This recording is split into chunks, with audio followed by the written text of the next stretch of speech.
একের পর এক ঘূর্ণিঝড়ে লণ্ডভণ্ড পশ্চিম ইউরোপ। শীতকালীন ঝড় আয়োভিনের পর এবার হারমেনিয়ার প্রভাবে ভারী বৃষ্টির কবলে যুক্তরাজ্য, আয়ারল্যান্ড, ফ্রান্স ও ইতালি।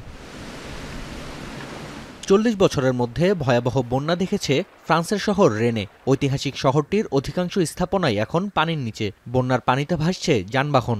৩টি শহরে রেড অ্যালার্ট ও 8টি শহরে অরেঞ্জ অ্যালার্ট জারি করেছে আবহাওয়া দপ্তর। ইতোমধ্যে প্রাণ হারিয়েছেন বেশ কয়েকজন। Ils ont apporté des améliorations. Ils protègent un peu quand même maintenant, donc l'eau est très haute, mais enfin... Même qu'il y a eu un défaut de Vigicru des services qui ont mal apprécié ce qui est tombé dernièrement. ভিলাইন নদীর পানির স্তর ছাড়িয়েছে ২০০১ সালের record. একই সঙ্গে বাড়ছে radon নদীর পানি। তাই কয়েক হাজার বাসিন্দাকে সরিয়ে নেওয়া হয়েছে নিরাপদ স্থানে। ব্রিটেন উপকূলে বুধবার নাগাদ ঘূর্ণিঝড় ইভো আঘাতের পূর্বাভাস দেওয়া হয়েছে। পরিস্থিতি আশঙ্কাজনক হিসেবে মন্তব্য করেছেন পল্লী বিষয়ক মন্ত্রী। Puisque on a des inondations de grande ampleur sur une très grande partie du département, alors que d'habitude c'est plus localisé.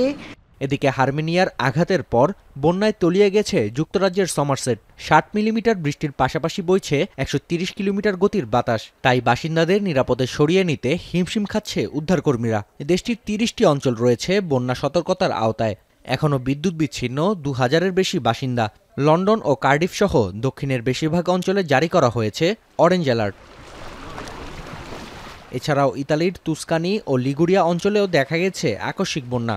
ভূমিধসের কারণে সাময়িকভাবে বন্ধ রয়েছে বুসালা ও মিগনানেগোর সংযোগকারী মহাসড়ক। নাফিয়া আরমান মনন, এখন বিশ্ব। একনল হ্যান্ড ওয়াশ ১০০% প্যারাবেন ফ্রি, তাই নিরাপদ হাতের জন্য আস্থা রাখুন একনলে।